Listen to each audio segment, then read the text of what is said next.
Hi, everybody. It is January 29. Whoa. Yeah, January. Sped on through. And boy, February is just going to be a blast. Oh, I think it's going to be a blast. Hello, everybody.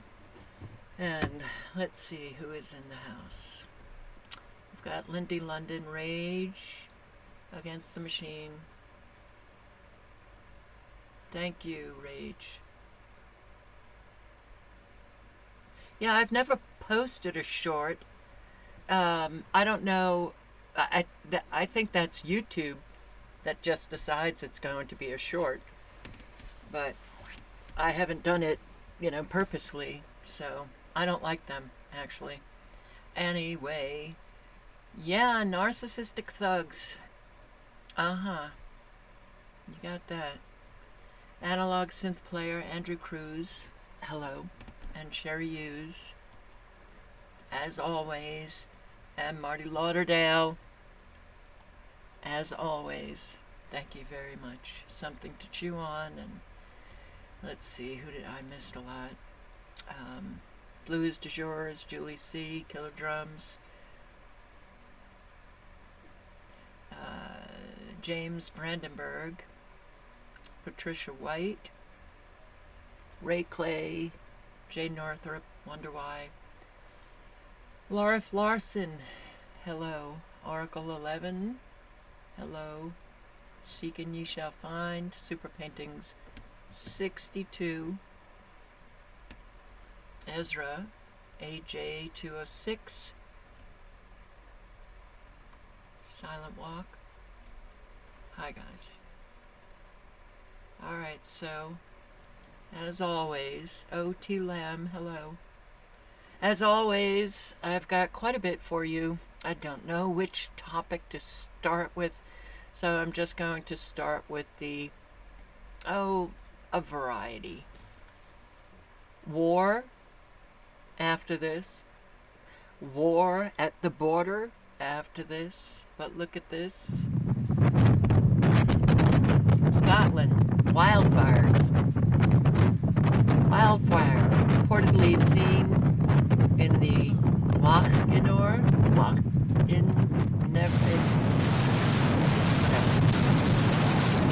Meteorologists told Sky News southern winds had dragged milder air from Africa across the UK that started a wildfire in Scotland.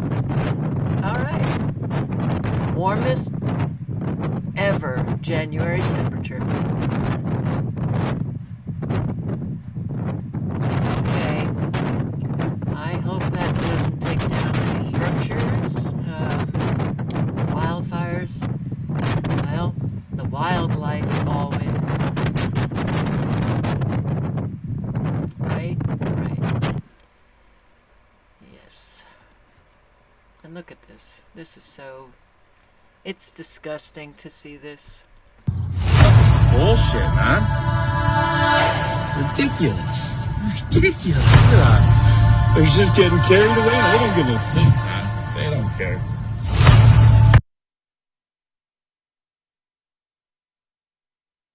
Alright, something's going on with the internet provider here, and it's just not working. It's really not working.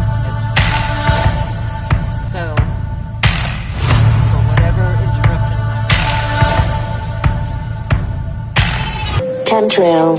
Trails left by aircraft are actually chemical or biological agents deliberately sprayed at high altitudes for a purpose undisclosed to the general public in clandestine programs directed by government officials. Maybe when I learn to breathe.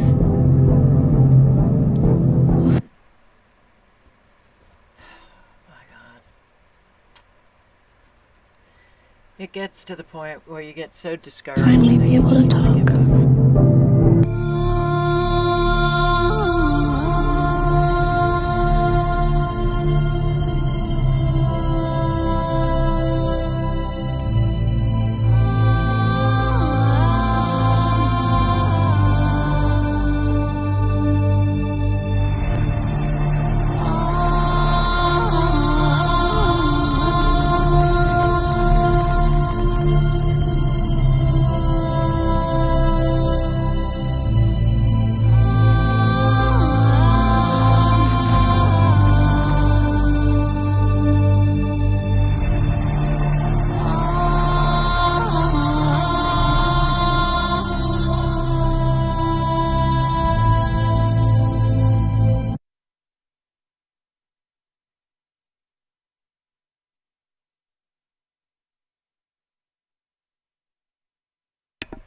I'll put the link in.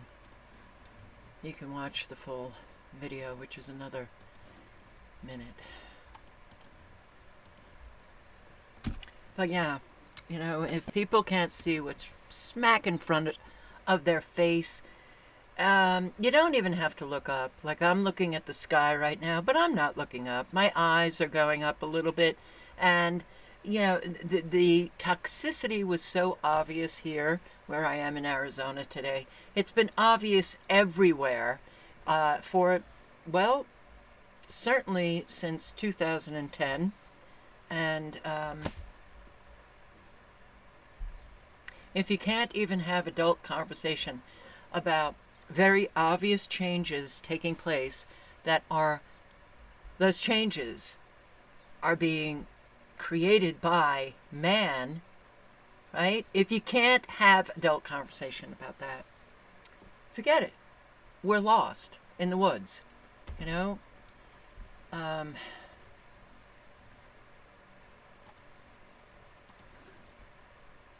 Crazy. And Ohio again. Driver killed in ferry tanker crash causes diesel spill into creek. Police say the driver of the tanker truck died from injuries sustained in the crash. ODOT officials are currently looking at the bridge, which will remain closed until it's safe. The cause of the crash is under investigation by the Summit Metro Crash Team. These people okay? Oh my God. Reporting in Summit County, Sia Yorker, 19 News.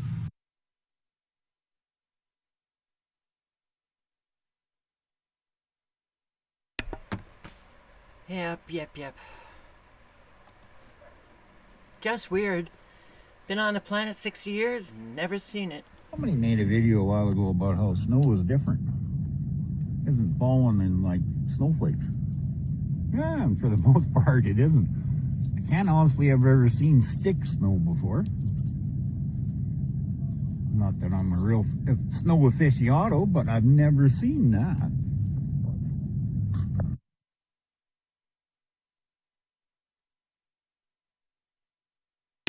Sticks of snow.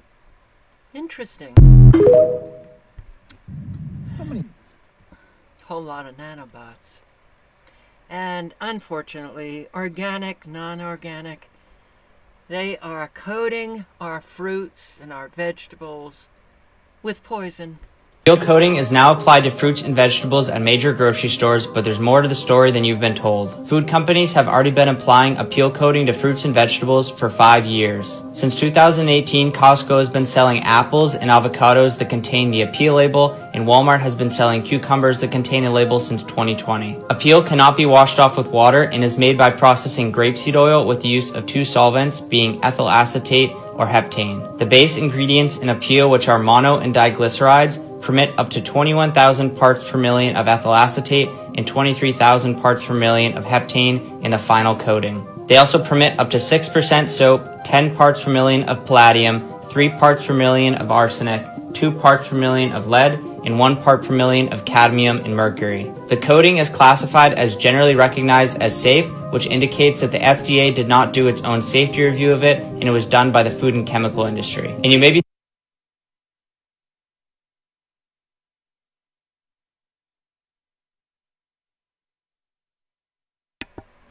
thinking that if you buy organic, then you can avoid this, but that's not the case. The Organapeel label is approved for use in organic products. Back in 2002, the NOSB approved mono and diglycerides for use in organic food, but restricted their use to the drumroll drying of food, specifically for potato mash mixes. Since the NOSB cannot find any favorable replacements, they have continued to allow its use, which has now been expanded to food coating. The company, which has gained the backing of high-level investors like Oprah Winfrey, Bill Gates, Katy Perry, the World Bank Group, and the Rockefeller Foundation, wants to fight food waste. Food waste is a significant issue that I've touched on many times. However, I believe this is a concerning Band-Aid solution to a much bigger problem, which is that people are disconnected from their food sources. Rather than stressing yourself out with looking at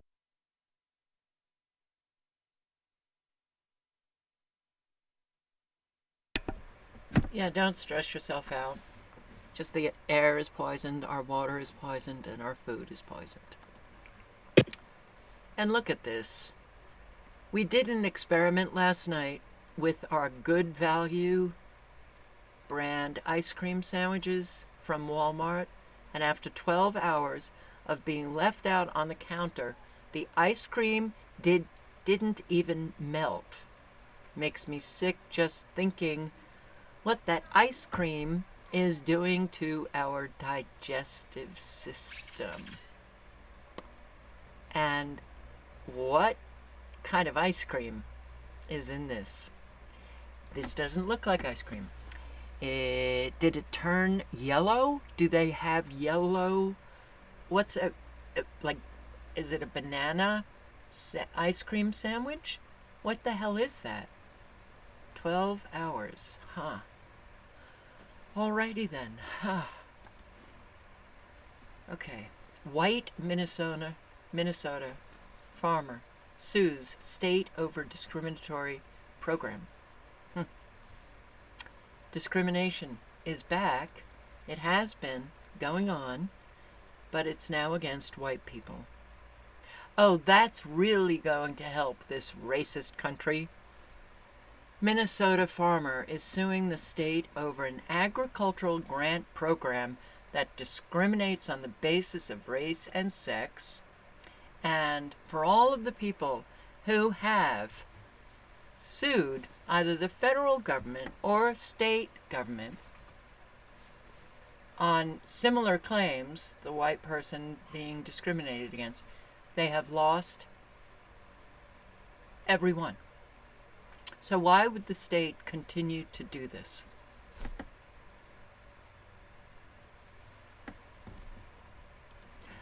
I don't know. Maybe they're hoping people don't have the resources to sue them. I don't know. Carbon footprint of homegrown food 5 times greater than those grown conveniently.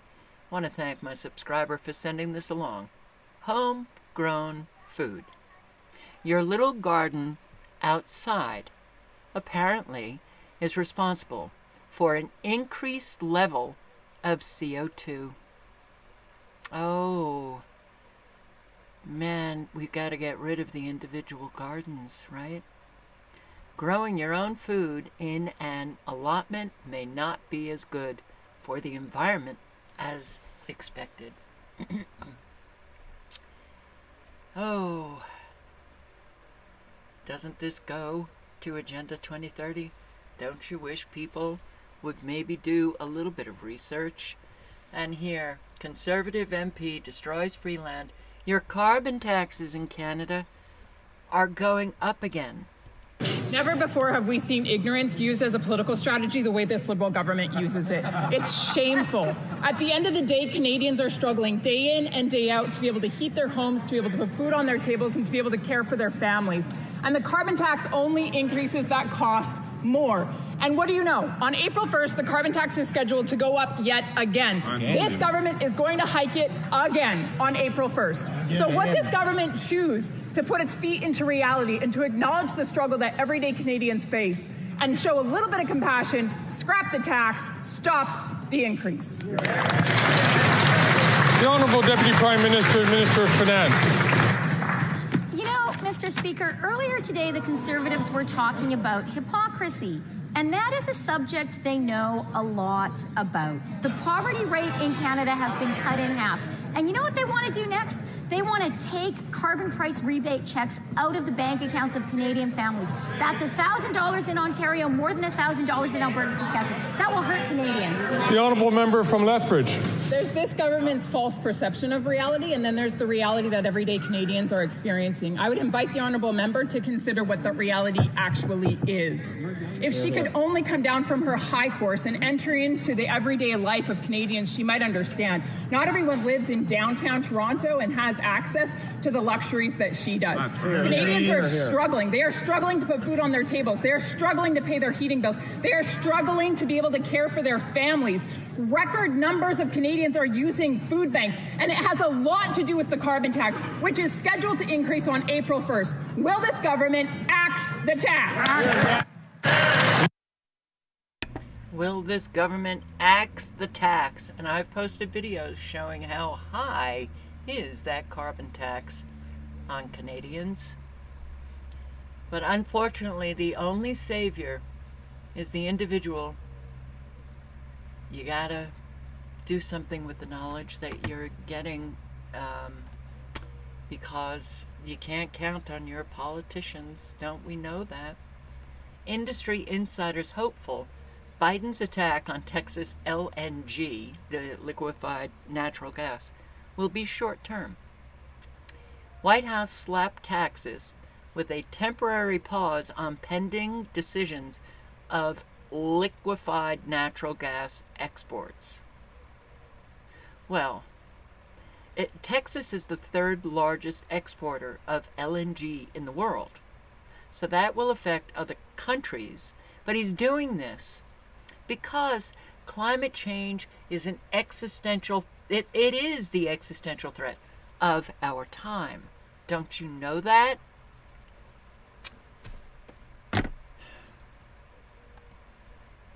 It's a very frustrating time to live. Hi there, just in my studio here at the White Rabbit podcast, prepping for the show and also the Nicola Charles show on Radio Q Camberley, also recording today, when I see a news headline that Barack Obama, Joe Biden and Bill Clinton are preparing for a joint fundraiser for the reselection campaign of Joseph Robinette Biden. Now, I have never seen in all my days a greater terror sleeper cell than the combination of Barack Obama, Joe Biden, and Bill Clinton. Bill Clinton of the Oval Office and the cigar fame, of the wife Hillary, who has had 57 friends and colleagues commit suicide. I believe it was Hillary, I'm sure I've watched the clip, who also said when Benghazi went down that the military should stand down, and that caused the horrific death, rape and dragging through the streets of Ambassador Chris Stevens while she was Secretary of State. It was sort of her job to save him. We've also found out that Bill Clinton is on the Epstein client list. Does that matter to anyone? Barack Obama, who repealed a law protecting American citizens from propaganda being lies. And so Americans were lied to, and the world followed in lockstep, and now 17 million people are dead following their health advice. I think you've probably seen the clip of Barack Obama saying, if... Oh.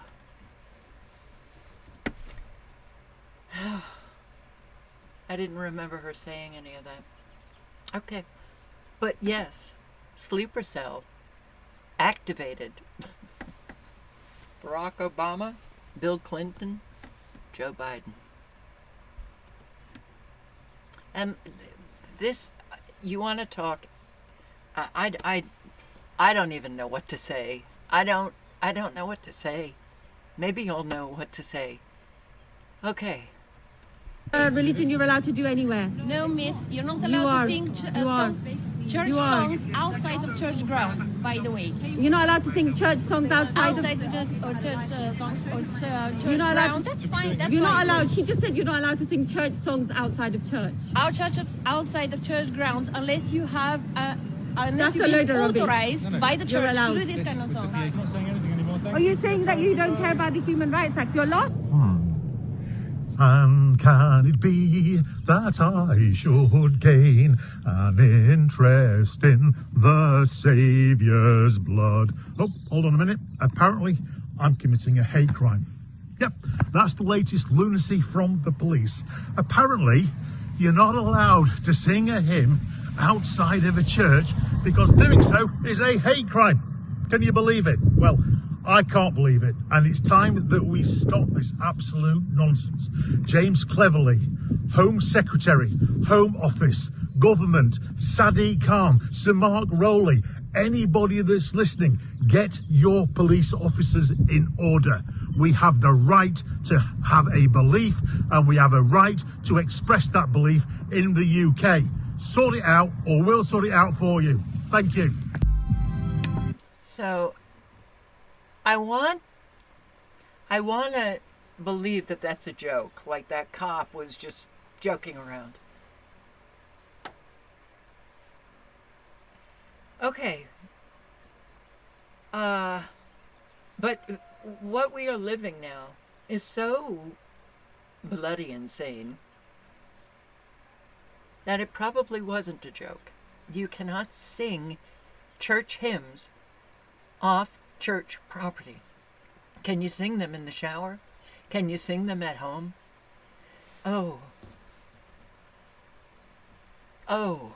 it's remarkable how we got here. But this is a very good speech by this man. And yeah, I believe everybody needs to hear it. I just hope I can actually, that it will play through. And when I think about it, guys, every time it brings tears to my eyes. The way people have sacrificed for this nation. And then they hear people say that this nation is not good enough, that this nation is less than, that this nation is wrong.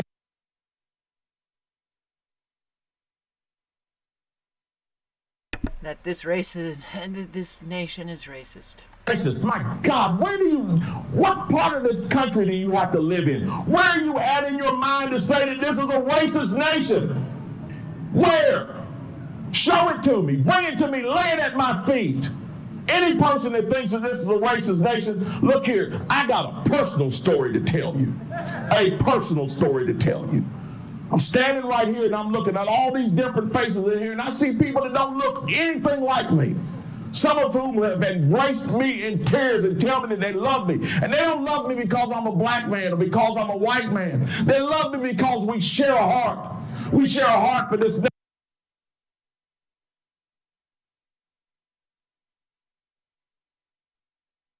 nation.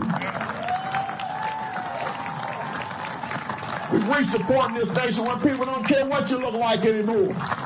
Just as long as you're standing up for what's right. And that's why we're here tonight, folks. We're here to stand up for what's right. Because we know what's right. And we have right on our side. And I'm going to tell you, I'm telling you, as you sit in those chairs, as you stand there, as you listen to me, if you don't think this is a fight, all you got to do is turn on CNN for 5 minutes. And your mind will be changed. And so, what I'm going to leave you with here tonight, guys, is this. It's time to stand up and be strong. You know, I said for many years, if we had a president that would just stand up and say what needs to be said, he'd get something done. And we had one in number 45. We sure did. And I will put the link in the chat. You can listen to the remaining just under 3 minutes. But yeah, I mean, all of that is still going on. A white farmer gets discriminated against based on the color of his skin in Minnesota. It's still going on. Critical race theory is still being taught, which is so damaging to children, it's beyond belief. So while what's happening in Israel and Gaza, what's happening with wars, breaking out, more wars, what's happening on the border, what's happening to the economy, just understand that everything else continues on. All of the climate change stuff, everything continues on. The elderly being kicked out of their homes continues on, which I have more on that. And here, terrifying, CPS showed up to a family's home and took their 14-year-old daughter away after the parents in Montana opposed her gender transition. Not California, not New York, Montana. They lose custody of teenage daughter after expressing opposition to her gender transition. 14 years old. They showed up at our home to serve us. with papers to take Jennifer out of our care. They told me the reason was that we were unable or refusing to provide medical care. Medical care. That's not true. Okay, Montana. And should you want to listen to the parents, click on the link in the chat.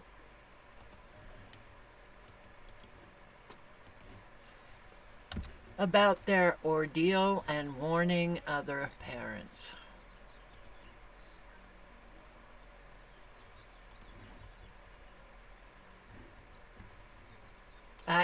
Nothing could be, well, I'm sure something else could be more evil. You take a 14-year-old away from her parents because the parents object to a medical care that's damaging to the child. Now, does everybody in the community need to come out in support of those parents screaming, scaring the shit out of the local officials who are doing this? Yes. But I want to play this through. This was brilliant. So here is a teacher who's actually teaching his students how to critically think. And listen carefully, because adults need to learn how to critically think as well. J.K. Rowling, is that so? What's going on with that? What do you want to know? She's had a pretty controversial past. I just want to know, like, what are your thoughts on it? And, like, do you still like her work despite her bigoted opinions? So let's get specific, though. Let's define bigoted opinions. What opinions are bigoted?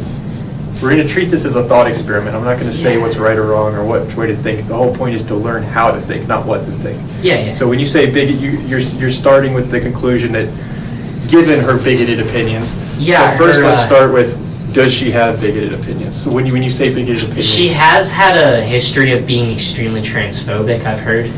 Hey, you've heard. So what? Can you give me an example? If you look at her Twitter, I think you could see a few things. If you want, I could try and find something. See if you can find one. So, one of these tweets that she came out with in 2019, she said, "Dress however you please, call yourself whatever you like, sleep with any consenting adult who will have you live your best life in peace and security, but force women out of their jobs for stating that sex is real." So you find that bigoted? What do you find about it? Was in there?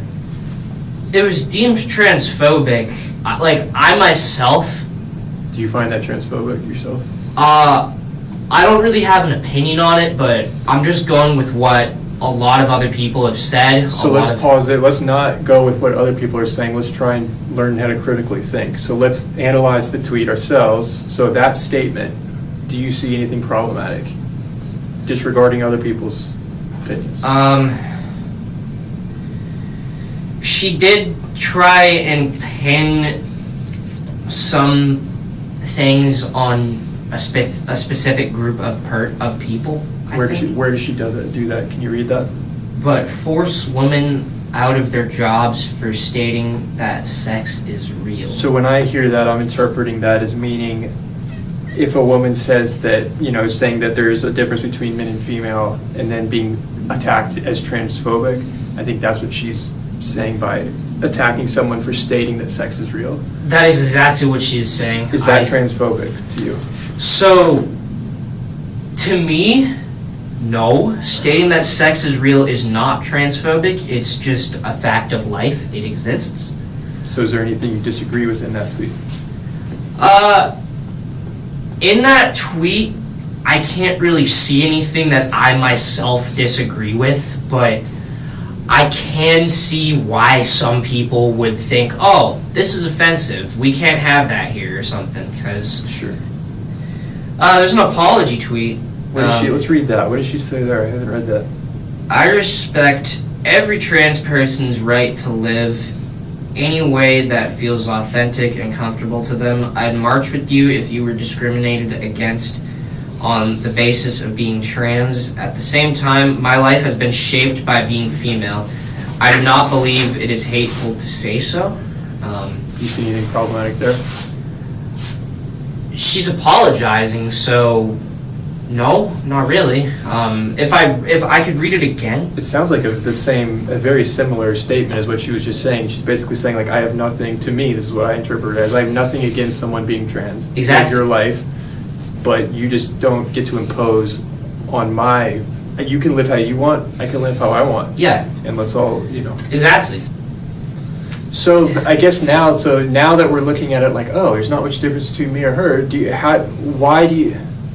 think it's fair that that she's being attacked by a large group of people and people are calling her, like you said at the beginning of this conversation, you said, given the fact that J.K. Rowling is transphobic, how do you feel about Harry Potter?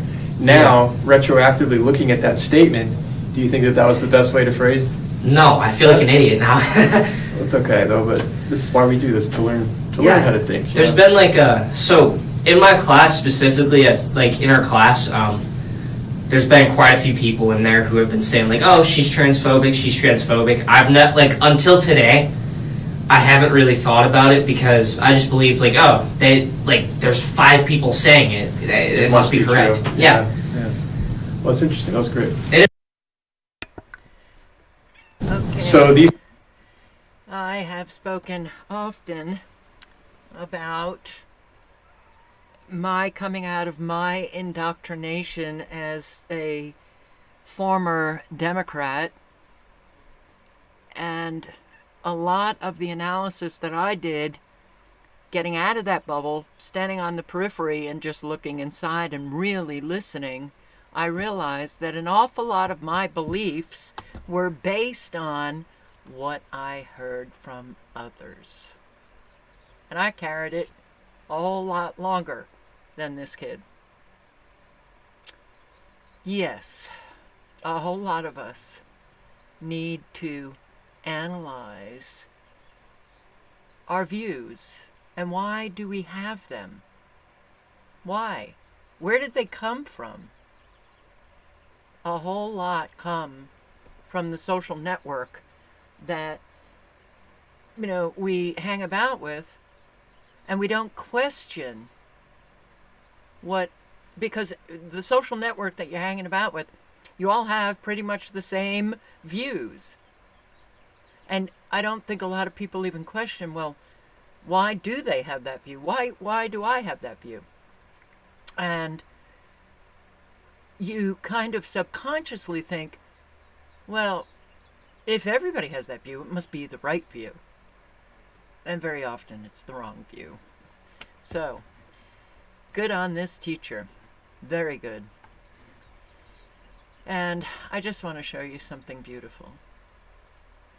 And when I see these types of things, I think to myself, there has to be, life is so unbelievably just, it's miraculous. It is truly like, oh God, I cannot stand this. It only happens. Now, I was getting it on live streams. I was getting it just watching, tweets a lot, but then that stopped. And it only now happens when I go live. But yeah, you want to talk, there's got to be something out there that is just magnificent, beyond comprehension.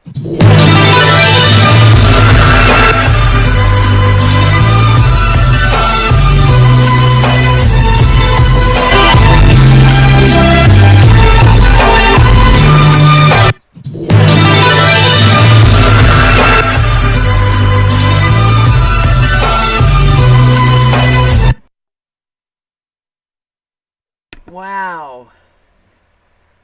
That is very cool. Truly. So, rent increase at Senior Living Center. Yeah, it's still going on, and it's a whopper of an increase. Ron, the residents telling me they have to make a tough choice, choosing between paying for medicine and paying rent. And they say on a fixed income, it's virtually impossible for them to continue to stay here after the rent hikes. They raised my rent, my lease, just over my budget. Chap Williams lives in Mansions of Decatur, an independent senior living complex. He says he and about 130 other residents have seen their rent jump. A $400 a month spike for a one-bedroom, $500 for a two-bedroom. It was like a shock, a semi-shock, and I thought to myself, now $400 a month, where's that going to come from? And I just realized I don't have it. It's not available. Williams says when he moved into the senior living complex 5 years ago, his rent was $2,900.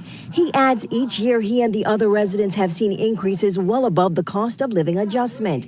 And the current increase, which is the largest so far, came after the property was purchased by Focus Healthcare Partners, an investment group based in Chicago. It's all dollars. There's no concern for the people who are giving them those dollars. Kay Mazur is among the residents who've written letters to federal, state, and county officials hoping to stop the increase, but they've had no luck. The investors have moved from nursing homes because of federal laws and that kind of thing to this group of people who live in independent living situations as we have, because there's no federal law, so they can do a lot of things without having interference from the government. We're like pawns. And for those like Williams who's on a fixed income, the increase means choosing between his medicine or finding a new place to live and leave the community he loves behind. I have no choice about the medication. I would immediately die. That affects my availability to pay rent. And so it's just a big challenge. Now, we reached out to Focus Management multiple times, and they told us that they do not speak to media. Then we reached out to the management company locally. They kicked us off property, told us despite the fact that we had permission to be in the unit at the apartment, at the renter's apartment, that and this is also legal per her lease, that we could not be on property. After that encounter, we received a text from a representative that would not disclose which company they worked for, saying that the increase were a result of inflation due to wages and the food costs.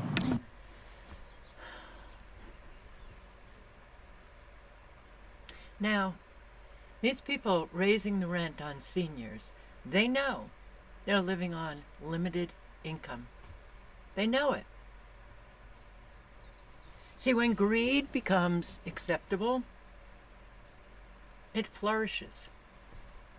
And people think that they're doing nothing wrong. They're doing everything wrong. It is so reprehensible, unconscionable. It is so evil. Oh, well, okay, goodbye.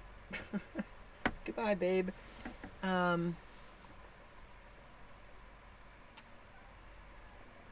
I just don't know how people can just go on and operate in life like, oh, they're just so fabulous and their shit don't stink. And a whole lot of people that do this kind of stuff, that's how they operate in life. How do you do that to people? That has been a question my entire life. How do you do it? How do people do what they do to other people?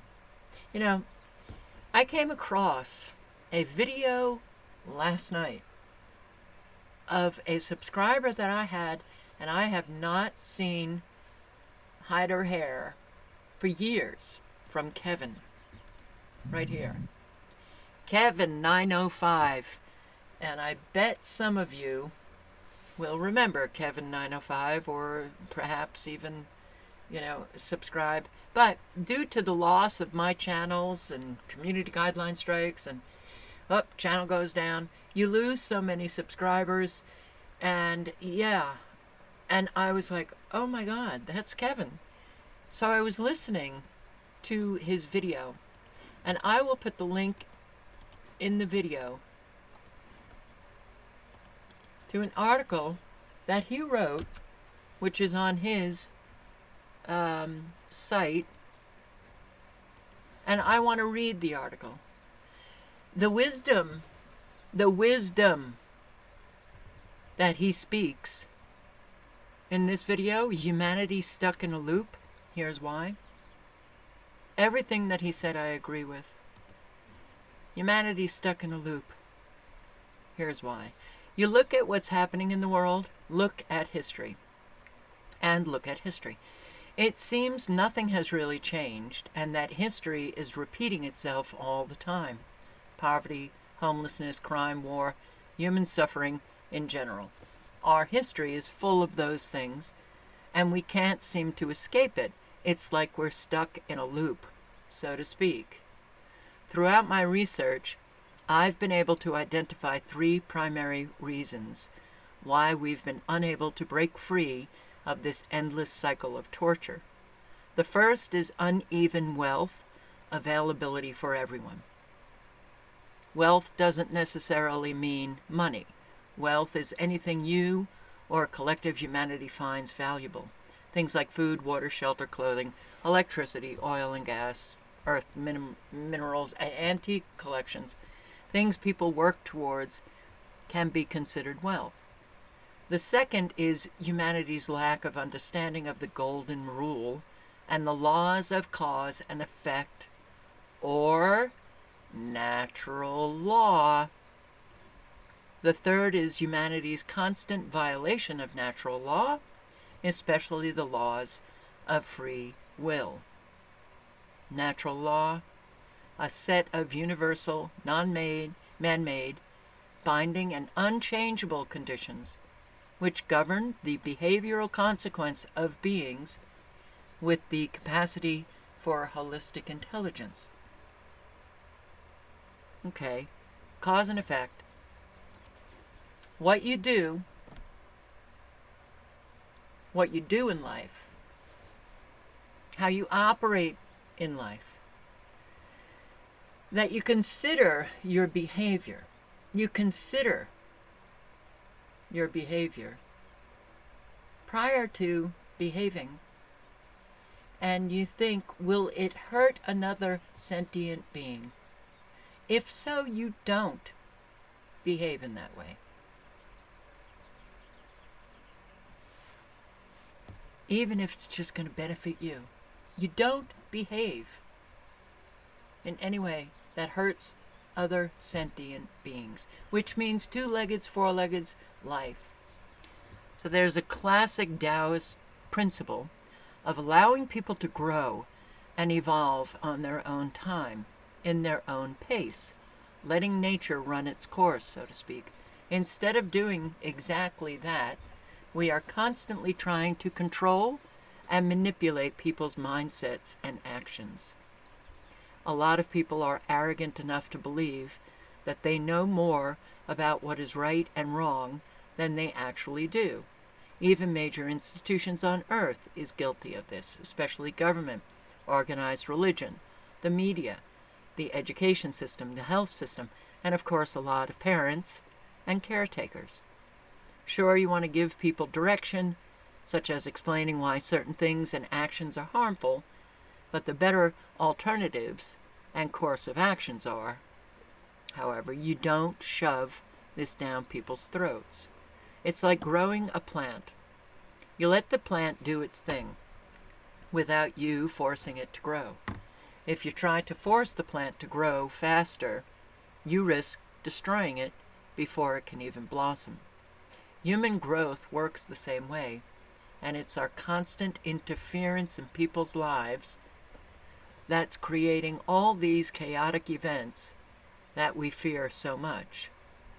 Give people directions, but let them discover on their own time where they want to go in life. This is what I meant when I said we're violating the laws of free will. Newton's third law: for every action, there's an equal and opposite reaction. Trying to manipulate people into things that aren't natural for them will create undesired responses and scenarios in your personal life, as well as society as a whole. Again, natural law and cause and effect. Don't do unto others what you don't want done unto you. That simple. The uneven wealth of availability. There's also the problem of uneven wealth availability. We've set up a system where only some people can be successful and wealthy. Again, this goes back to what I said about free will. Every individual is different. They have different skill sets, abilities, interests. Not everyone can thrive in a rigid 9-to-5, one-size-fits-all system. And we're forcing this system upon everyone. This is the reason for all the poverty and homelessness. Something to keep in mind is that street gangsters, violent extremists, and terrorists all grew up in an impoverished environment. Well, not the leaders of the world, and they are pretty extreme, very violent, and they're gangsters. Not everyone is meant to work corporate jobs or service jobs or thrive in post-secondary education systems. Not everyone is going to have the endurance to do 9-to-5 jobs either, and we should learn to respect this. So-called lazy people are only that way because they, rightfully so, rejected people's attempts to force them into something they weren't meant for, especially when they were children, while at the same time not being given the time they needed to discover their true passions and abilities. The time needed will be different for everyone, all the more reason not to force things. This uneven wealth availability creates a hoarding mentality, which then creates greed and corruption, which then creates a system where instead of cooperating with each other for wealth, we're competing with each other for wealth. This is why we have wars, why we have crime. Universally, there's enough wealth for everyone. The problems lie in restricting availability of wealth to those who can jump through certain hoops that not everyone is meant to jump through.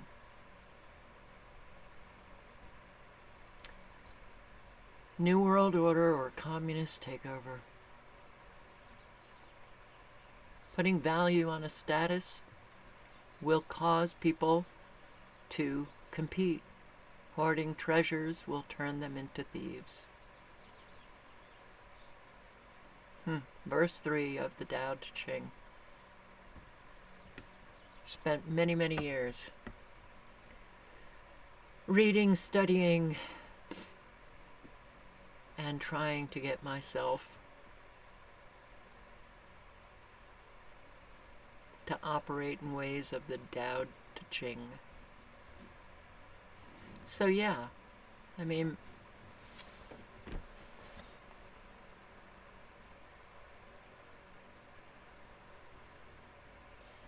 there is no possible way that we can ever be a part of the solution if we don't change ourselves. And change is, just, if you're not changing, that means you're stagnant. So that's just part of life. We grow, we mature, we develop wisdom. And wisdom, I believe, comes from learned experience. The wisdom of self-examination, self-reflection, and recognizing how you've operated. You're trying to change those behaviors. You begin to change those behaviors. You become a changed human being, and you develop wisdom. Thank you, Kevin.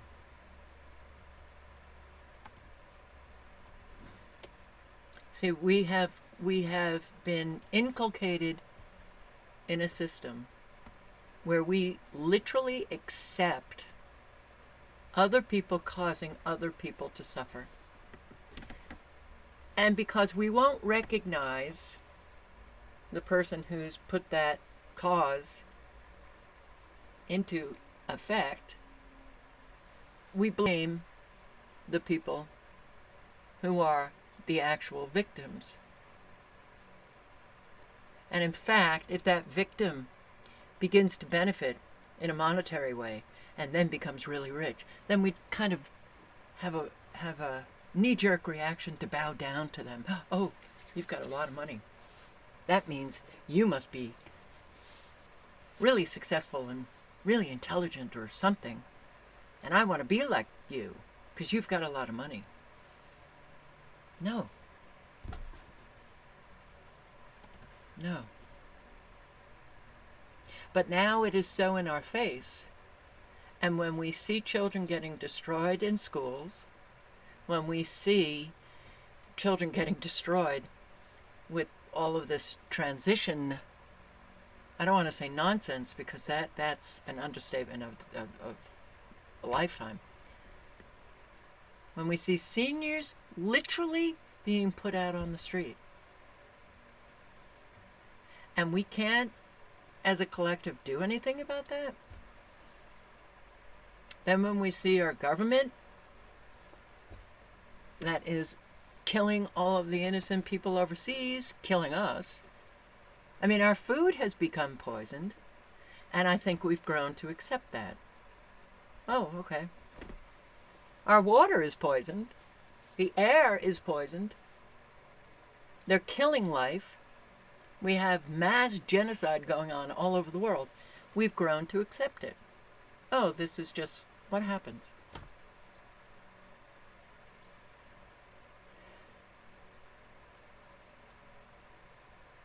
You know, we need more than just a mass awakening. Awakening is the first step. There's a whole lot of steps that come after that, which is you have to become horrified. You have to become horrified with what life has become. And a whole lot of people, you know, even my subscribers, will say, you know, that's what they want you to feel. So I'm not going to feel that. They just don't feel it. I don't care what they want. You know, I have my natural inclinations. I have my natural feelings. I have, and I'm horrified at what life has become. But I understand a ripple effect, and I understand the cause and effect, and I understand no cause, no effect. So, yeah, it's, when I see this happening to seniors, it is so horrifying, and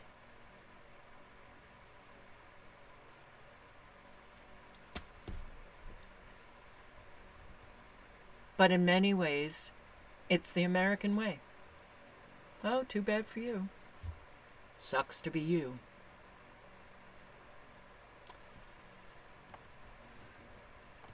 Here's another woman talking about a rent increase. Rent is going up for senior apartments. Seniors will be living with their kids. A whole lot of seniors, if they have that opportunity, they're lucky. A whole lot of seniors don't. Going to react to my own situation that's going on. A lot of you people that watch my videos are seniors.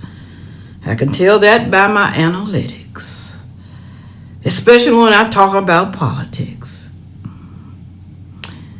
But people, I'm not here to talk about politics, somebody's baby mama, somebody's man. I'm here to talk about me myself, and I. Me, yeah. Now, I'm upset because, oh Lord, let me take a moment.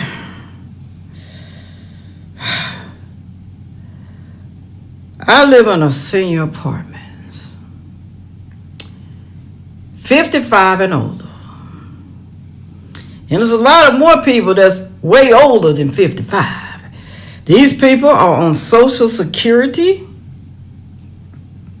Some of these people are disabled, handicapped, whatever you want to call them. So they are on a fixed income. And they sit and wait and wait and wait every year. They wait for months to get a little increase.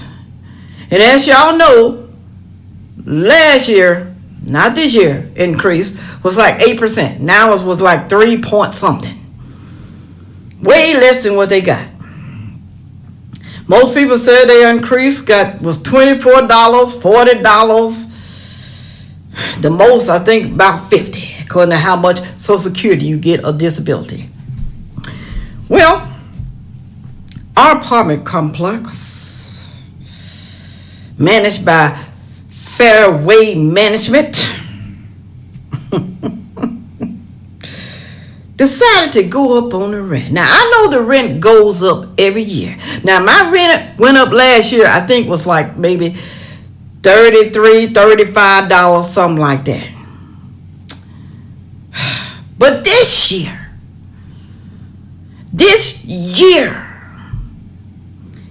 they decide to go up on everybody the same amount. $150. What? And we got 65 units. $165 for everybody times 65. Now, you know, some of these elderly people probably was having panic attacks. Oh no, I'm going to have to go live with my kids. I don't want to live with my kids. I love my kids. I love them. That's what they're saying. I'm saying the same thing too. I love them, but I don't want to live with them. But now I may be forced to go live with my children and not have my own privacy and dignity, to go live with my kids. Well, we know sooner or later, one day, y'all, you're going to get so old that you're going to have to go and live with somebody, okay? Whether it's a nursing home or one of your children or one of your nieces or nephews or somebody, your sister, somebody. Because you're not going to be able to do for yourself as long as you're living. Unless you just die suddenly, like some people do. That's the way I'd rather go. What about you? Put it on down in the comment section.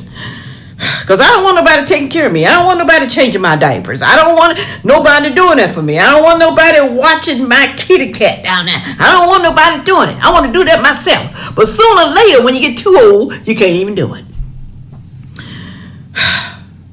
Now, with all that being said, y'all, I got this letter. I'm going to read it to you. I'm not going to tell you what apartments I live in because I don't want to have to shoot nobody when they try to come to my building to break in. I don't want to have to do that. Okay, here we go. Notice of rent adjustment.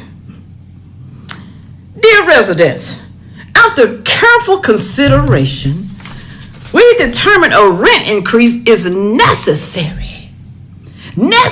due to our increased utilities and maintenance costs.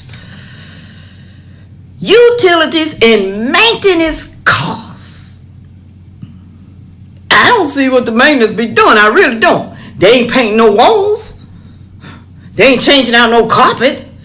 They only do that when somebody moving out. That's the only time they do that. You trying to tell me that costs a whole lot? A whole lot.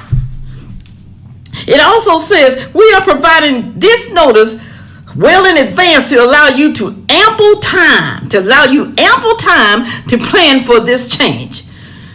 You have been great residents. Who wrote this? You have been great residents and we hope you will choose to continue the lease agreement under these new terms. While we do hope you decide to remain a resident, in the event that you do wish to terminate your lease, we would accept a 30-day written notice. To break your lease without penalty, the written notice would need to be received by the first of the month prior to the new rent increase effective date, which is on June the 1st, 2024. I will put her link in the chat. You might want to check out her channel. Yeah. Okay. Well, she also talks about that Social Security increase. I think it was her. She talks about the Social Security increase that is offset by the inflation. So, not much of an increase. Oh, but we've got to fund all of these wars. All of this has become acceptable. It's not in my book. Not in my book. So, major apartment company charges family thousands after mother died. Even if your mother dies in an apartment, they're going to come after you for thousands of dollars. CBS News Colorado tonight. A major apartment company in Colorado is charging a family thousands in fees after their mother died in her unit. This as the company is already being sued for allegedly charging illegal fees to tenants across the state. Your investigator, Katie Weiss, is in Loveland with what she uncovered. A woman with dementia living at this apartment complex in Loveland recently passed away unexpectedly. Now her family says the complex is trying to charge them more than $4,000 in penalty fees because they say the complex says that her death meant that she broke her lease early. It's completely unethical. I mean, everyone says, well, unethical isn't illegal, but taking advantage of people is wrong. Yes. Taking advantage of people is wrong. Manipulating people is wrong. Lying to people is wrong. Greed is wrong. A woman dies in her apartment and they claim it's a break of the lease. And maybe they co-signed for her. I don't know, but wow. Yeah. It is pretty frightening what has become of Americans, though I will say that an awful lot of Americans have just been this way forever. So, yeah, U.S. may start World War III tonight. Alright, I'm going to just play a few minutes of this. I will drop the link in the chat, and goes through a lot of information that it's ramping up, you know, and what are you going to do? What are you going to do when war comes to you? Not already heard, unfortunately, the inevitable has happened. It's hit the fan. 3 American troops lost their lives, as well as 34 wounded, 8 in critical condition, after a major attack, one of the biggest in some period of time, on an American military base that borders Jordan and Syria. This is a very well-defended base with multi-layered air defense, and that data point will become more significant as I expound on the details of exactly what happened there. But just know that this came in the run-up to a war between Hezbollah and Israel, okay? So somebody is sending a message by this. I think it's the IRGC just saying, hey, we can hit your bases, we can hit your air bases, we can hit your most well-fortified positions if we want to. So think twice about starting a war with Hezbollah. Now, and I will say that the U.S. is also sending a message. They have defenses against missiles coming into air bases. But oops, They let it kill 3 soldiers and injure 34 others. They let it happen. Why? Well, it seems that there's an awful lot of people who are, and I tried to find, other sources. I've not been able to find them. But people are posting on Twitter that we've now sending ground troops to Yemen. And here, even Gregory Mannarino, World War III, false flag alert. Iran will be hit soon. I will post the link to his video. It's not good. All right, so U.S. will respond to attack on troops in Jordan. Now the case that the American people need to prepare themselves for more deaths, for more wounded American service members at the hands of Iran and Iranian proxies? Well, as we've said, and will continue to be the case, we will take necessary action to protect our U.S. forces, no matter where they're serving around the world. I'm not going to telegraph or forecast any potential response from the United States because of this attack, other than to say there will be a response, and this kind of action will not be tolerated. U.S. forces are in this region for one reason only, and that is to focus on the lasting defeat of ISIS. That's our proxy army, ISIS. We've been fighting ISIS for how long? U.S. military? And we have not been able to defeat ISIS? Sounds like the IDF, Hamas, continues. And we are going to continue this war until we defeat Hamas. Even though Israel funds Hamas. U.S. funds Hamas.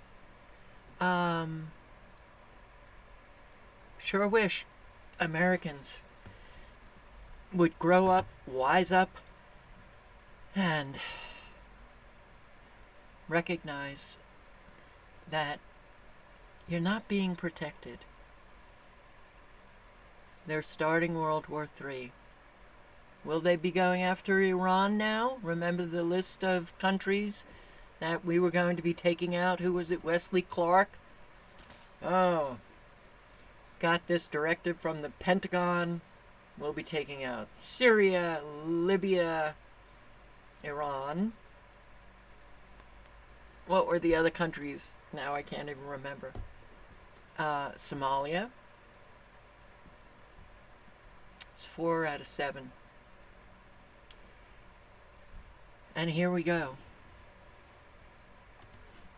When Yemen does it, it's terrorism. When the U.S. does it, it's the rules-based order.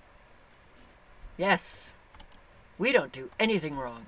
We are morally superior. We always follow international law. Ha ha ha ha. It's so in our face that we don't. But good article. You can listen to the article or you can read it. Yes. The Houthis, specially designated global terrorist entity. And senators call for U.S. to bomb Iran in response to drone attack in Jordan. Can you guess one of them? Lindsey Graham, of course. Tom Cotton. John Cornyn, Texas Republican. Tom Cotton, Arkansas Republican. Lindsey Graham, South Carolina Republican. Bomb it already. And House lawmakers tell Biden he must seek authorization to bomb Yemen. Well, the authorization was not sought. So we started to bomb Yemen. But what 30 bipartisan members of the House are asking Biden, or urging Biden, is to get authorization from Congress before launching more strikes against the Houthis in Yemen. More. So, breaking, the White House has notified Congress that the U.S. has troops on the ground in Yemen. Okay, War Powers, you're supposed to get authorization from Congress. You're not supposed to notify Congress that this is what you're going to be doing. Congressional authorization. But we haven't been operating like that for a whole lot of decades. Trump didn't, Obama didn't, Biden doesn't. And yeah, drone wars. Pressure builds on Biden. Nuke warning. Yay. Oh my God. First human gets Neuralink implant. But look at this. Alzheimer's can spread between humans. Oh. Well, isn't that interesting? And it won't come up. Alzheimer's can spread. It's like a cold now. Alzheimer's can be spread between humans. Pioneering study reveals at least 5 people have caught memory-robbing illness. As scientists warn, hundreds more may be at risk. Children were given growth hormones. Now that's interesting, right? And later developed early onset dementia. Alzheimer's is caused by a toxic amyloid beta protein buildup in the brain. How about that aluminum that everybody's breathing in? Wow. It can be spread between humans. Well, this is going to make an awful lot of adults who have parents with Alzheimer's scared to be around them.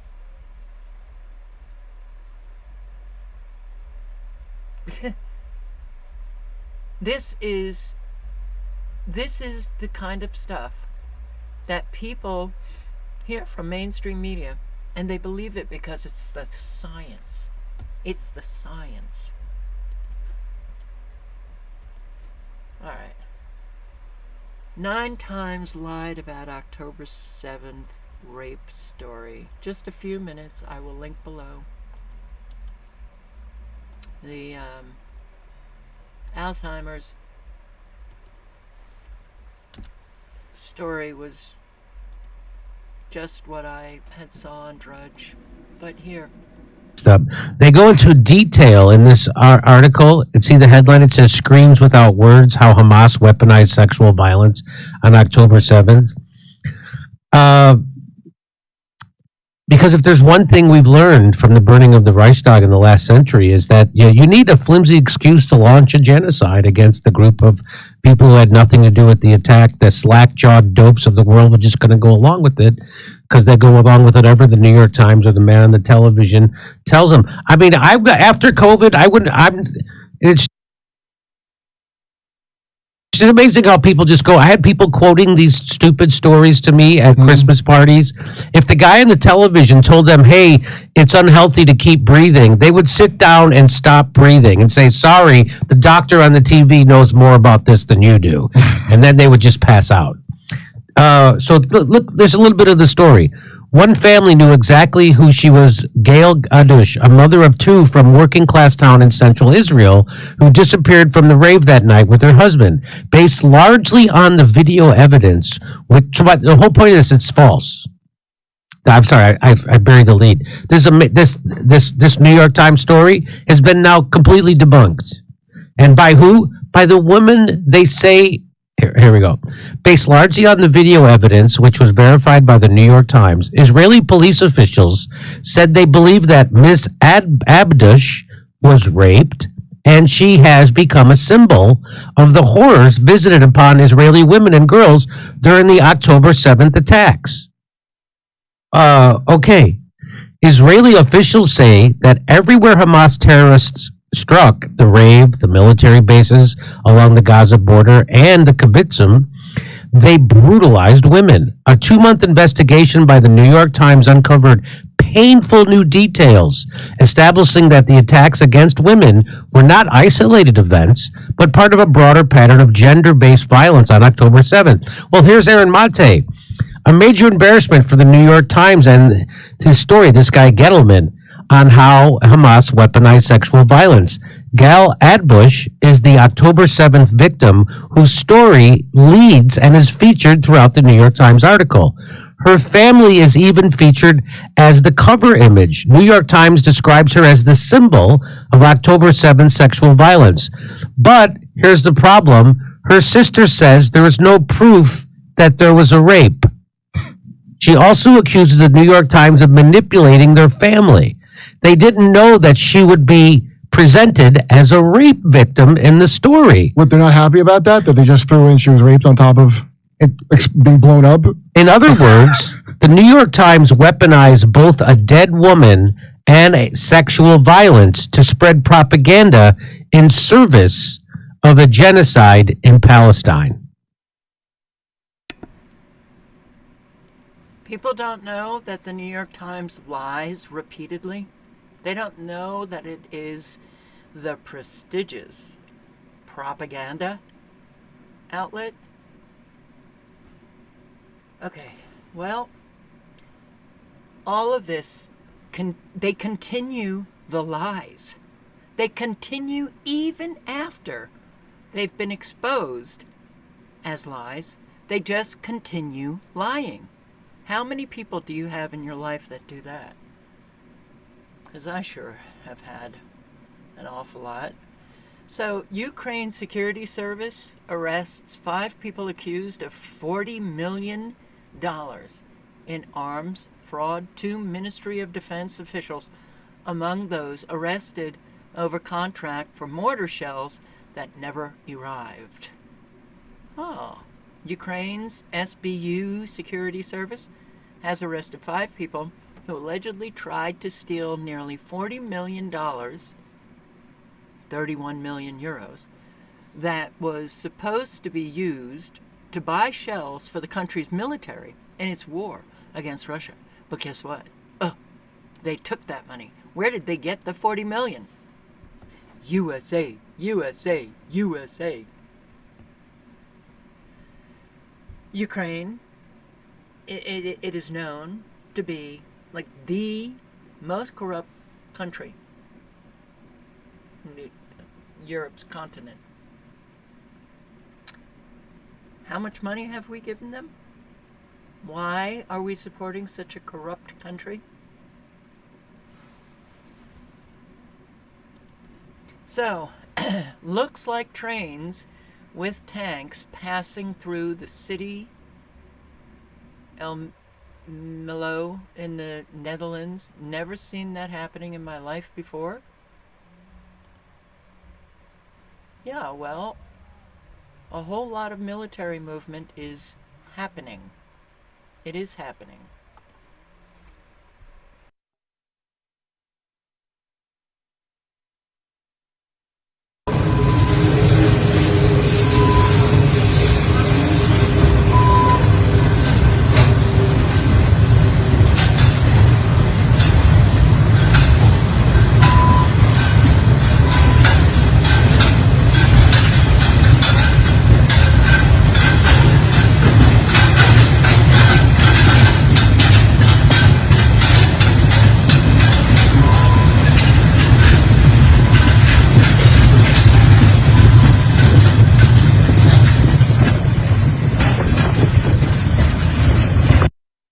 What is going on?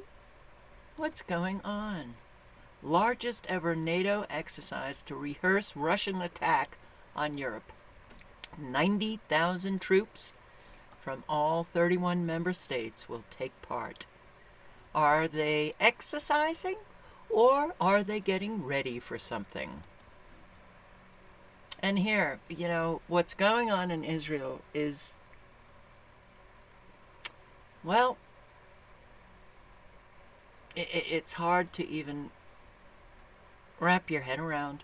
Members of Israeli settler communities gathered for a convention in Jerusalem and called on the government to rebuild settlements in Gaza and the northern part of the occupied West Bank. They're all celebrating the getting rid of Palestinians so that they could steal their land and resettle.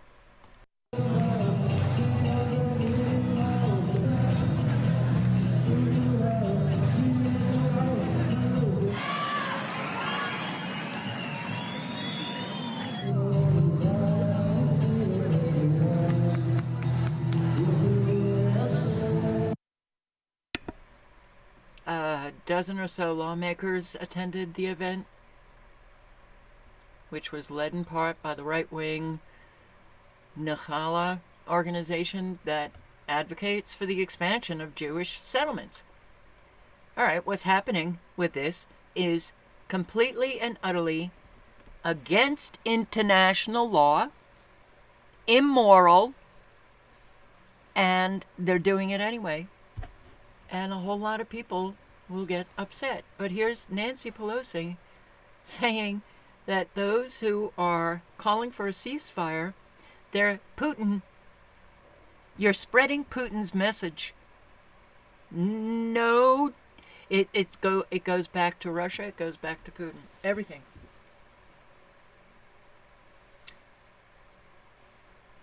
Yeah. Anyone calling for a ceasefire is a Putin puppet. See, that this can continue, that these people can continue saying this, and she says it. Oh, she says it on CNN.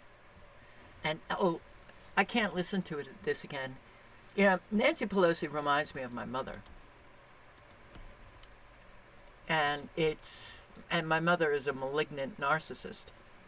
And that's too long. So let me put the link into the article, and yeah, it's whoa.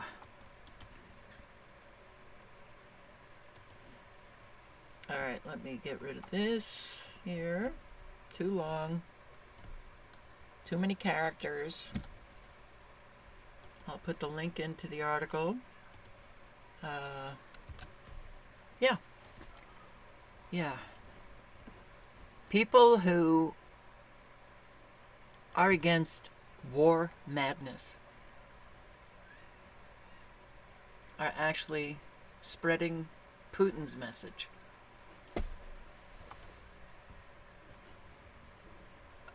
I just... Where is Hamas getting its weapons? Increasingly from Israel. New York Times archived. Not archived by the New York Times, but it's in archive.today. This site captures articles that publications delete. The very weapons that Israeli forces have used to enforce a blockade of Gaza are now being used against them. Okay, I'll put the link in to the article. You can read it, but, you know, October 7 was allowed to happen by Israel, and they just put out propaganda after propaganda, all of the lies, lies, lies. But what I have and others have exposed is Israel created Hamas for this purpose. For this purpose. Funded Hamas. U.S. too. After October 7, we sent, I think, $150 million to Hamas. Yeah. After October 7. Oh, we better make sure Hamas keeps going so we can continue this war. Here, let me go back to Canadian Prepper, who interviewed Joel Colson? Can't remember his name now. But listen to what Joel said. is going to just cause a continued chain reaction of escalation throughout the region. Now, I just want to show you something. This is actually going to be a quick video today, but I want to show you this interview that I conducted with Joel Skousen. I'm just going to play you a 1-minute clip, okay? And this was an interview that I had demonetized. And that doesn't happen too often, believe it or not. This is the only video in the last 6 months that I've had demonetized. For some reason, they couldn't provide me a valid explanation as far as I'm concerned.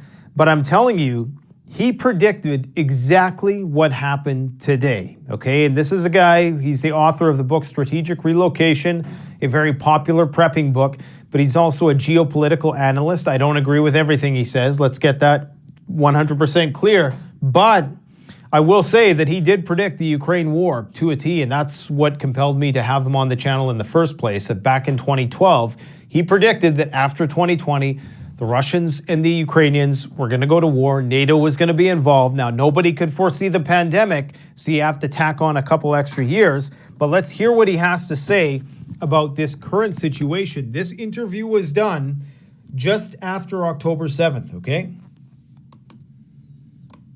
Syrian military. You see, Iran does have a defensive motive. They know that they're in the crosshairs of the globalists and that Israel is the one that's going to start the war. Now, Israel has been trying to provoke an Iran-Israeli war for over 3 years now by attacking Iranian militia bases in Syria, almost weekly. You have Israeli attacking them, and Iran has done nothing. They haven't taken the bait because they haven't been ready yet, but I think they're now getting ready. They've been, in the meantime, building up the military. And also consider that back during the Soleimani assassination time, there wasn't three war theaters ensuing and intensifying. Of course, we're talking about Ukraine, Russia, Korean Peninsula, and China and Taiwan. So now that the U.S. is preoccupied in all these other places, it's time for Iran to make their move. Aspects of Hezbollah and Hamas and in Yemen. And so there's a lot of firepower there that if they unleash that against Israel and the United States, there's going to be a lot of damage. Now, the reason why the U.S. has kept troops in Syria and Iraq, and there's many military people that want to pull those troops out. What are we keeping them in there for? I mean, Iraq is not fighting us anymore. Syria is not fighting us anymore. They're being kept there as bait. They're being kept there to be bloodied by Iran when this war starts, which will justify the U.S. entering the war. They've hit our troops, so they're going to go in after Iran, and that's why they're still there. So all of the pieces together, Nate, are for a major military third world war. I tell you. Isn't that interesting? Bait. So that hit just a couple of days ago that killed 3 soldiers, injured 34, was the bait. That's why, I was reading a tweet of somebody's who was saying that our military could have stopped the missiles that were coming in, I think it's Tower 22, that base, and they just didn't. So, another false flag. Boom, let's go. Boots on the ground in Yemen, which is going to affect all of us. All of us. I will put the link to this Chris Hedges speech, and I hope you click on it and listen, because it almost brought me to tears. The death of Israel. And here, the migrant situation continues. I don't know if you saw the video that I posted on my channel on Never Lose Truth, but this was Arizona and California. Anthony Aguero live. That, I believe, was the live that I was showing when I was doing my live last night. Thanks, brother.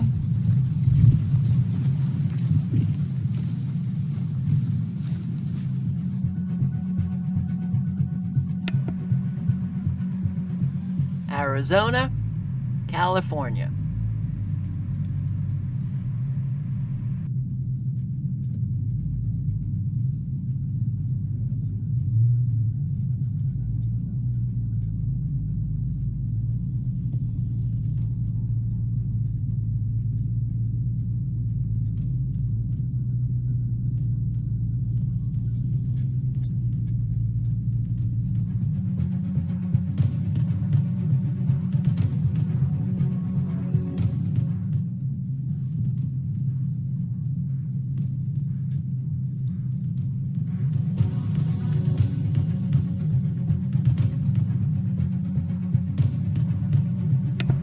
It still goes on, so anybody who is, heading for Texas, you got to realize that it's what they're trying to accomplish. They're not going to accomplish. Most of Texas is still open, the Texas border. But isn't it interesting? All of these men, wow, military-age men, fleeing their countries because they're scared. They've been persecuted. Really?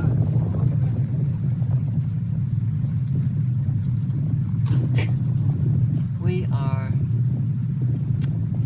oh boy, in serious, serious trouble.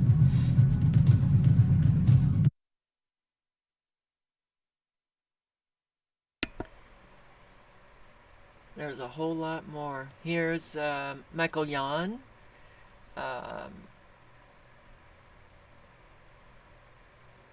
The HIAS Refugees, I believe, is a Jewish organization. We've got a whole lot of religious organizations involved in the transport of military-aged men, well, specifically into our country. And here, it's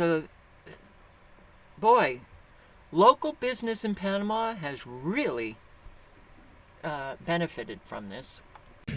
It's about 2 a.m. here in Darien Province, Panama. I'm looking at some of the footage that we've taken over the last week in the jungle. Of course, I've spent many months down here in the Darien Gap over the last 2.5 years or so.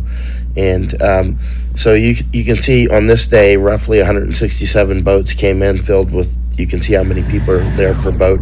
This is just one of the routes. Many of the people are sick. Actually, Ben Berkwam and Oscar Blue are now very sick. Matt Tomlin is very sick. Ann Vandersteel is not sick.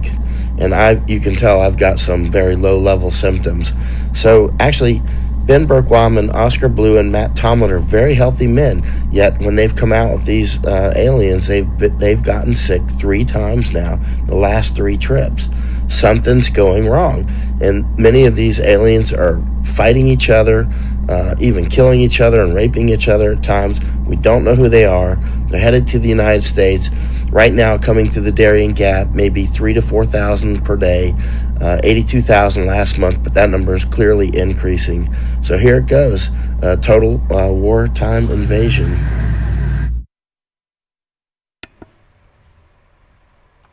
What we don't need. Now, okay, it's Fox News, but mainstream media is reporting, the United Nations is giving an awful lot of cash handouts. I don't know. I know I have posted a lot of videos on the United Nations. They are behind the migrants going into Western nations in Europe, in America, the continent, North America. And so now, finally, you got the United Nations talking about Fox News talking about United Nations funding migrant surge with U.S. tax dollars.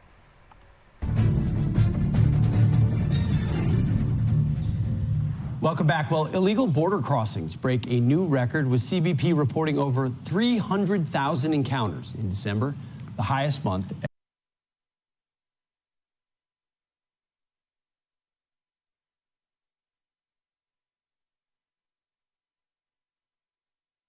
I'll put the link in. I posted on this just a couple of nights ago. I linked to the document, the 2024 update on the monies that are going to these migrants at taxpayer expense, as if Americans can afford it.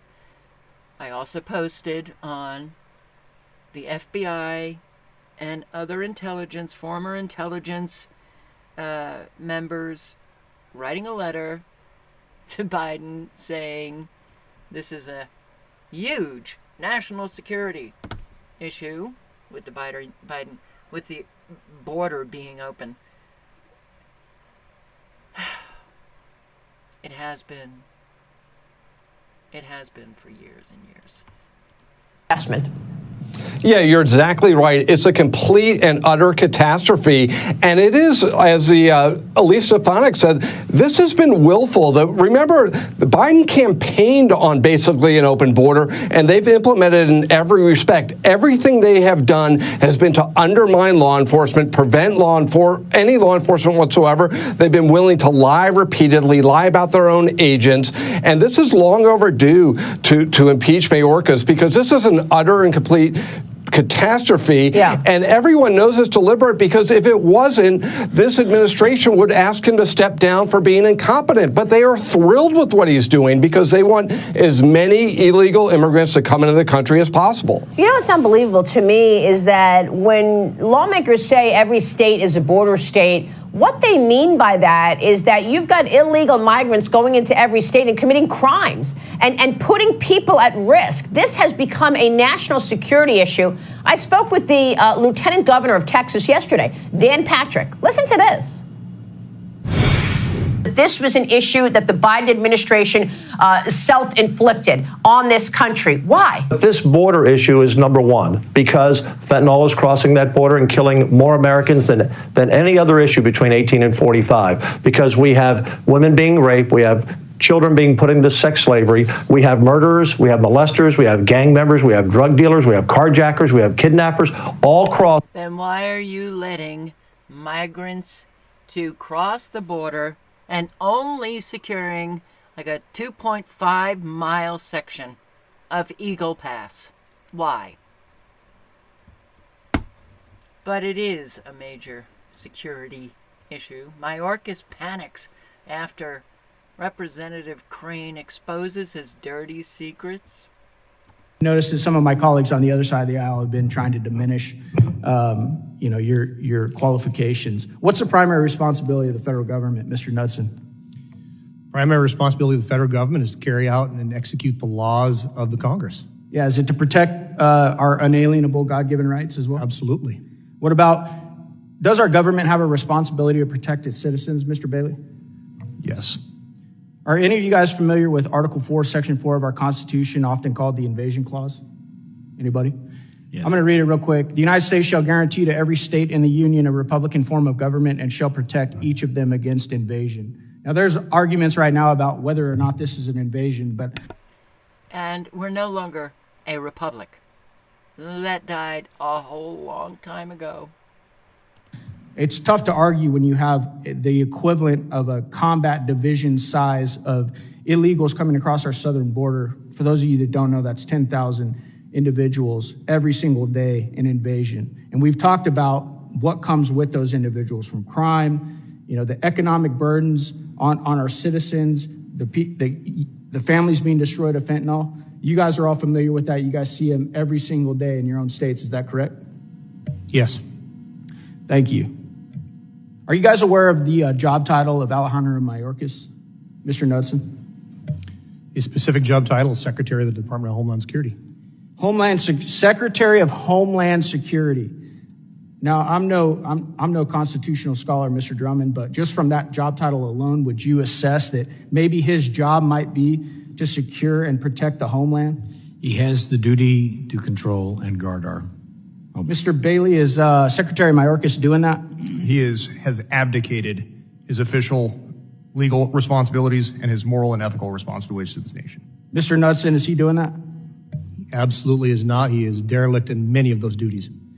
One of my colleagues talked about the difference between individuals crossing on the terror watch list between the Biden administration, Secretary Mayorkas, and the former administration. Those numbers were a stark contrast. Under the last administration, 14 individuals on the terror watch list came through, were encountered at that southern border. Under this administration, and we still have several months to go in this new year, already 300 individuals on the terror watch list. Are you gentlemen aware of how many individuals it took to pull off 9/11? Well, what it took to pull off 9/11 were a whole lot of government officials. Oh my God. So, yeah, it just continues. Every single day, videos are coming out from people like Ben and others, Anthony Aguirre. They're on the border, and they're documenting it. This is incredible, guys. So I'm back here at the No More Deaths camp in Arivaca, Arizona, and just want to show you what we came up on.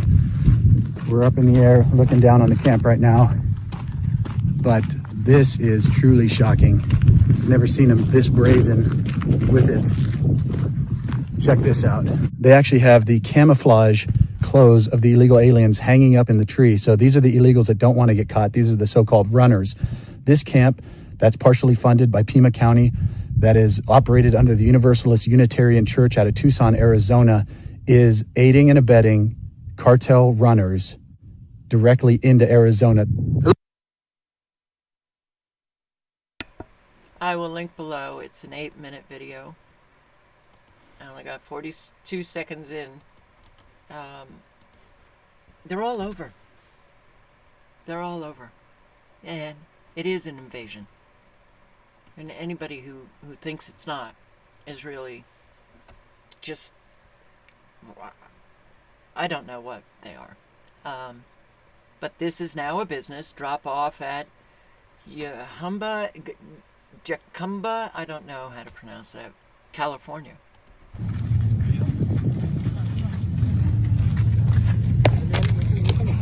Cartel drive them up. All they do is walk around. Every day, more and more coming in.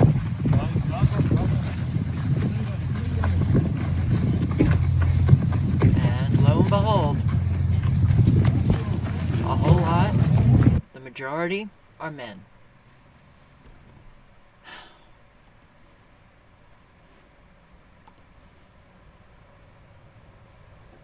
And U.S. Navy drops high school diploma. You know what? I'm going to play this, just a few seconds of it. I will put the link in the chat. And it is... I've played a couple of their videos when they're talking about truckers going missing. Love, travel, adventure. It's a setup galore. This vehicle convoy. But what he's talking about right here, pay attention. All you military folks, this is the total number of active duty military and reservists that are in our military right now. But I want you to think about something. A lot of these folks are already overseas serving. This is not what's here in America, right? Do you see the active military personnel? 1,328,000. Okay. Think about how many migrants, illegal migrants, that have come across the border. The 10 million? But that's just, according to some, it's through the Biden years. Okay. So, sleeper cells activate. military personnel, 1,328,000. And guess what? A whole lot are overseas. This is the people that are in. This is a 2021 number, but it's actually gone down in 23. They're having a tough time meeting quotas, right? What year is that? 2021, 1.32 million active duty and 799,000 reservists. You guys see that? And that's not, those people are not all in the U.S. Now, the reservists even aren't. Some of those reservists are overseas in different locations serving their country, which is the biggest con ever. Yes. And the military now, or the U.S. Navy, has dropped a requirement, the high school diploma requirement. Facing more challenges to recruiting than ever, the Navy is making it easier for Americans to enlist. How are people responding to this during such a consequential time? The Navy says the standards aren't being lowered, but there are some questions about how the newest requirements could impact military readiness. Joe Khalil is in Washington with the very latest. Hey, Joe. Hey, good morning. If anybody wants to listen, you can click on the link and listen to this little interview here. But, I mean, it's a joke what they have done to this country. It is a joke. If any of you have not heard this video, somebody asking Greg Abbott, governor of Texas, to denounce the World Economic Forum, Klaus Schwab, the Great Reset, but he doesn't. He doesn't. He just says, I'm not a globalist, I'm a Texan. Hey, okay, that's telling. Greg Abbott has attended the Davos meeting, I think in 2020. He's on the World Economic Forum. Texas is loaded with World Economic Forum global shapers as local leaders. Houston is a hub. I think Dallas is a hub. There are hubs. Texas is, for the World Economic Forum people, a global economic engine. So, this whole Fed state thing, and I've shown videos of others who have, actually documented how the state of Texas, the law enforcement, state troopers, and feds working together in these detention camps. God, never has a staged event been so clear. Oklahoma Republican Party has suspended all support for their senior senator, James Lakeford, over his negotiations on the border bill, which is a joke. This border bill that will lead to expanding the influx of illegals, not stop them. Yeah, it's just everything seems to be a joke. I can't play her. But look, four cars had their tires slashed overnight at the hotel where participants of the Take Our Border Back convoy were staying.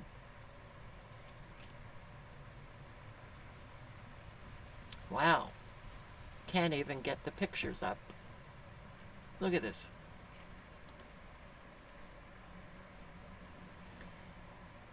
I don't think it's going to be pretty. Biden vows to shut down border if Congress locks immigration deal.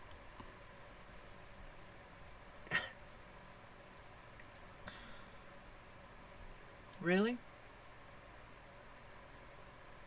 You couldn't do it before?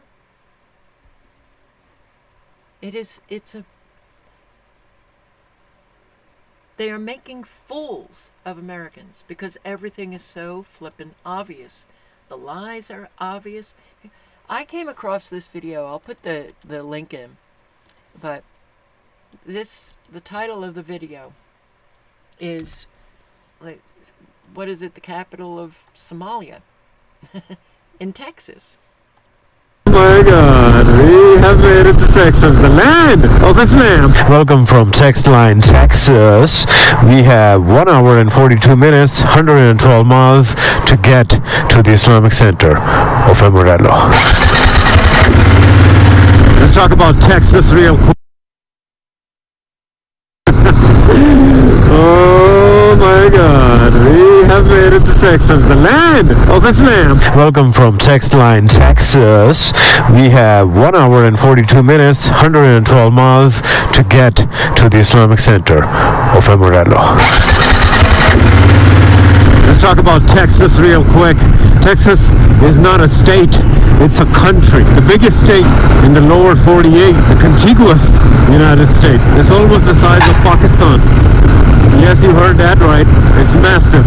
We're in the Panhandle right now, and the biggest city in the Panhandle is Amarillo, Texas. That's where we are headed first, and then we will be entering the Texas Triangle, the cities of Dallas, Fort Worth, Houston, San Antonio, and Austin. And that's where the majority of the population of Texas lives. And Islam in Texas is flourishing. MashaAllah, tabarakallah. People from all over the country and all over the world are moving to Texas because of how many Muslims and how many masajid and how many opportunities for people to raise their families is available in this country, in this state, in the Lone Star State. Ladies and gentlemen, as you can see, we are passing by a meat processing plant.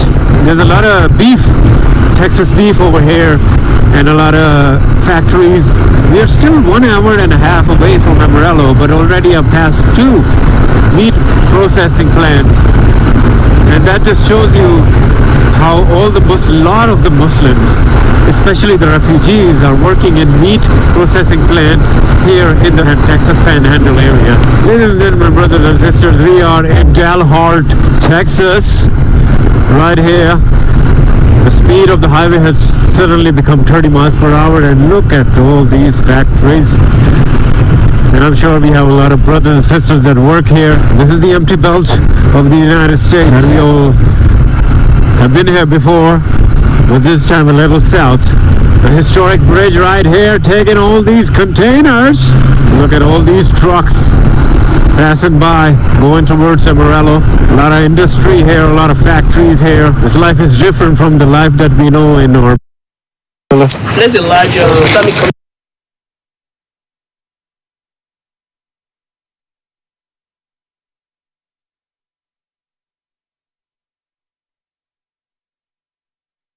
I speak Urdu. Oh, Urdu. Yeah. You speak Arabic? No. Nice. Motorcycle. Yeah. You like the motorcycle? Yeah. Motorcycle are black. See, it's the same black. Yeah, I love the black color. That's why everything is black on the bike. Yeah. So he goes up to the Islamic Center in Texas, and Texas, you have already been sold out, and you were sold out so long ago. I remember doing, and I think it was on Kafka Winston World, I remember doing a video. I thought it was very interesting that the local leaders in Houston, they held a press conference, and their press, they didn't say government, they said governance. And I thought, what the hell is this governance? Well, I just put in a research, of governance, and I was like, the reshaping of the world and how it operates. So, I just hope everybody is, well, I would love everybody to just reconsider, driving down to Eagle Pass and Tucson and all of these places that take back our country. Actually, the trucker love travel in the very beginning, he spoke of, where is it? He spoke of who's behind this organization that started the, let's see if I can get to it.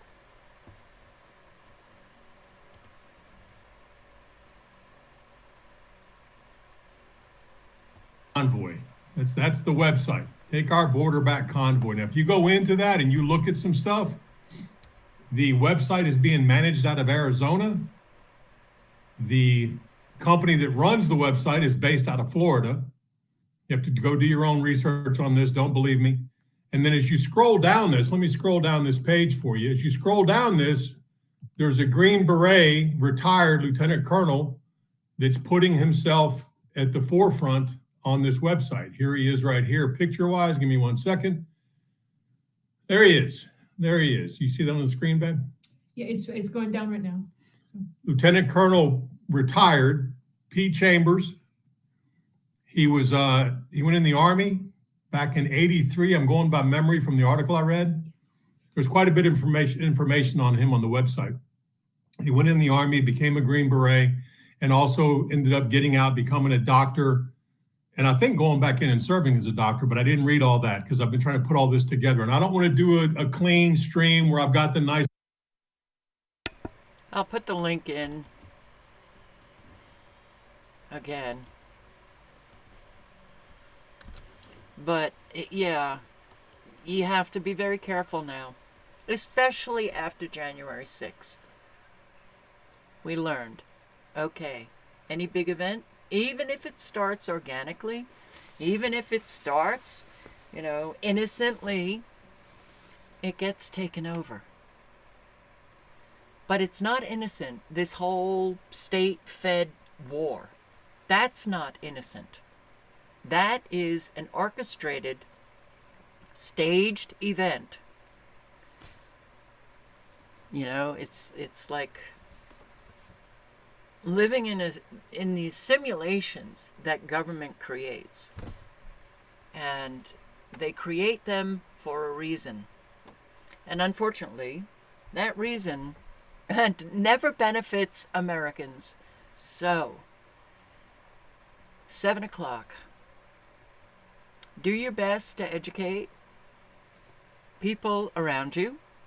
Do your best to help people that are in need. Live honestly, speak honestly, and do maybe look into natural law. It's how we all should be living. You don't hurt other sentient beings. Four-leggeds, two-leggeds, in how you live your life. It's very important. So, on that note, stay safe, everyone. Thank you for showing up. I hope to see you tomorrow night, and good night and good luck. Ciao, guys.